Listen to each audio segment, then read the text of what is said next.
I have this tube of dopamine right here, one of these neurotransmitters in the brain. And as you can see, it's actually clear, right? It's colorless. So if you imagine, if we want to actually see this happening in the brain, like these cells are always firing these messages, how do we do that if they're just clear, basically?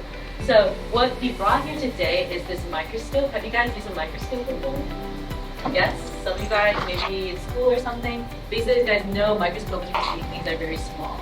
So what we have here is basically this dish, this petri dish, and it's also filled with clear liquid, as you can see. But what you can't see is that there's actually thousands of cells adhered to the bottom of this dish. And these cells are actually what's shown here. So I'm going to show this channel first. So basically, the microscope is just shining white light at it.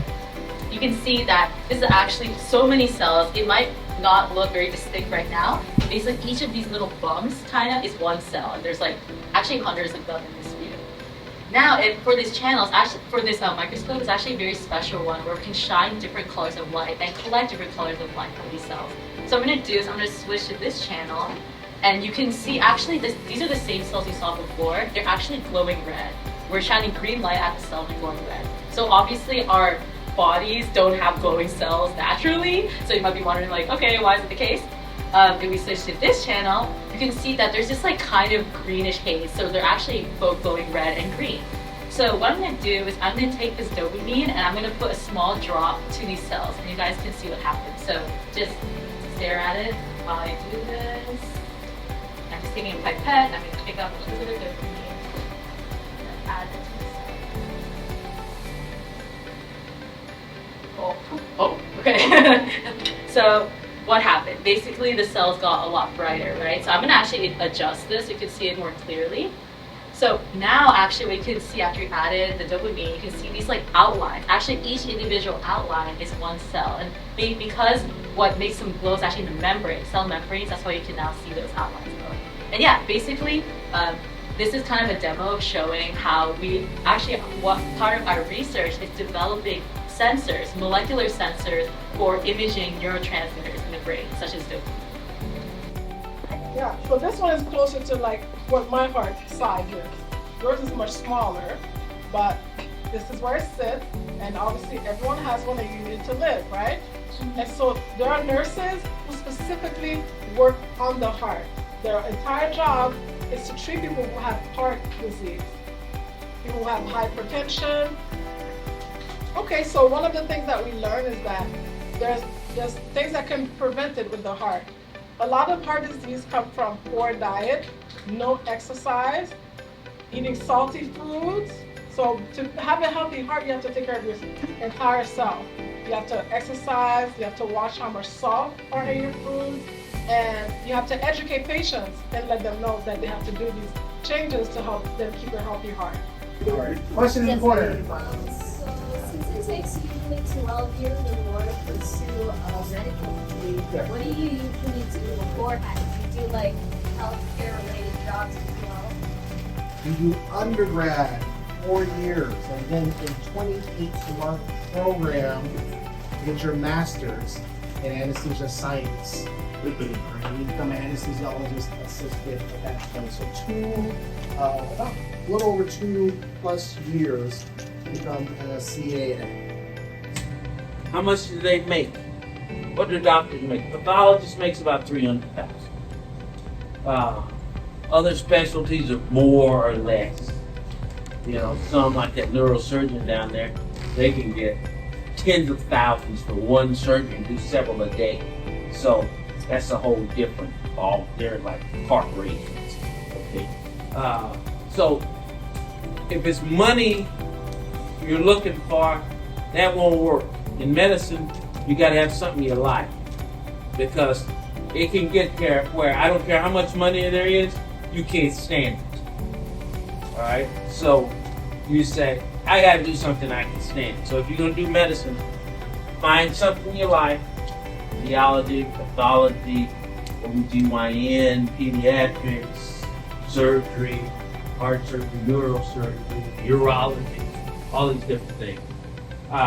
So there are many different specialties you can go into. Hi, my name is Danya, and I go to Roosevelt Middle School. Today I attended the Taylor Roy Jefferson Career Symposium, and I thought it was a really great social event, and where I get to learn a lot about the medical places and more about what I would like personally for my career. And I think it was just awesome, and I learned a lot today about orthopedics, professional careers of medical, and I think it was just awesome overall. Hi, my name's Abriana. I went to the Chi Leroy Jefferson Medical Society, and I thought it was really great because they gave a lot of advice, and I'm pretty sure on what I want to do to my future, and I want to specialize in pediatric sonography, and yeah, I think it was really great, and the experience was pretty cool here.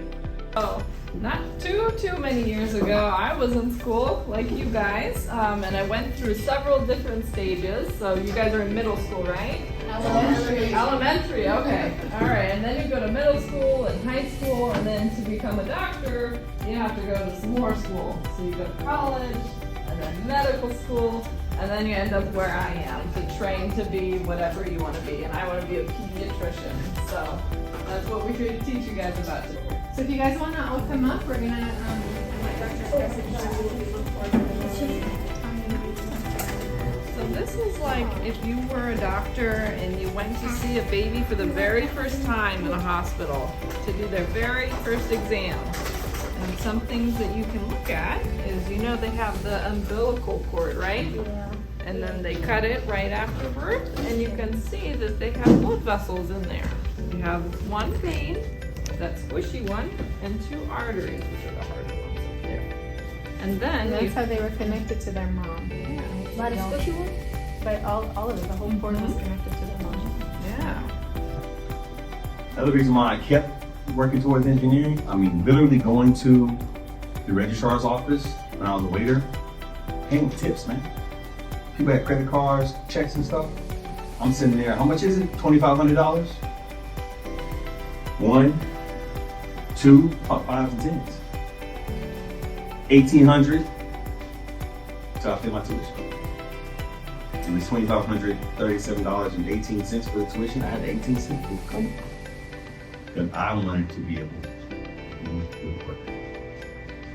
I could have worked at some engineering firm, maybe something really cool, but I wanted to be in the industry where I was directly helping people. Energy powers the hospitals and facilities. My clients are powering this school. Now we're moving into isotopes to help people with cancer. How cool is that? You know? I was happy with just being able to power hospitals. Make sure people have babies in a safe environment. But now it's like my industry is going to start working directly with the industry, helping to save lives. That's what it's about. Because you make that first 100,000, right? Or let's say first 20,000, it's your money. It's great for the first year. Second year, you paid off bills. Now you're buying baby toys. Third year, now you're starting to learn more about yourself. Okay? It's not just about the truck, the rims on it. Well, what's Monaco like?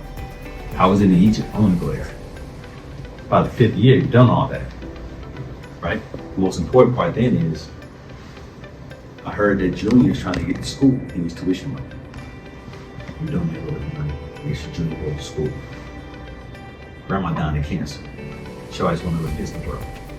Let me take her to Disney World. Things like that. Family reunion, you set it out.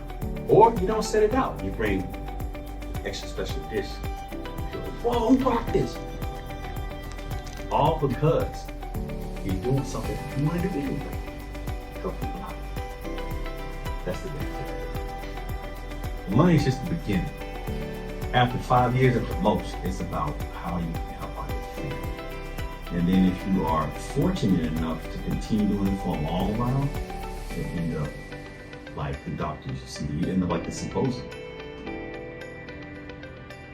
Mr. T. Leroy was doing it so big, essentially he had taken care of his family, get to the point of taking care of the community.